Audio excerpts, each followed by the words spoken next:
Barıştık. Daha önce ayrılmayacağız ha. Evet.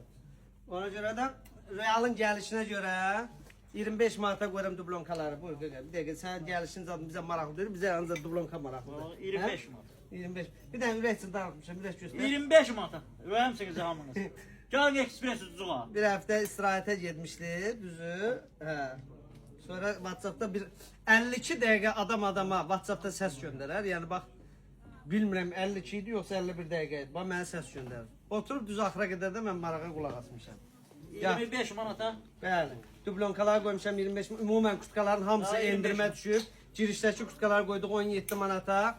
Giriş yəni elə deyirəm ki, onsuz da bizim müştərilər bizim dükanı bizdən yaxşı bilirlər də. Əynimdəki böyük bədən 8 XL-ə qədər də 11 manatdır. Bir də bax belə qəşəng markalı modellərimiz isə 10 manatdır. Bütün rənglər də var, razmerlər də var. Güclü endirmə girmişik. Yağış da, qar da başladı maşallah. Hamı gözlürük gəlin ekspres ucuğa. 25 manata. Sağ olun, var olun. Sağ ol.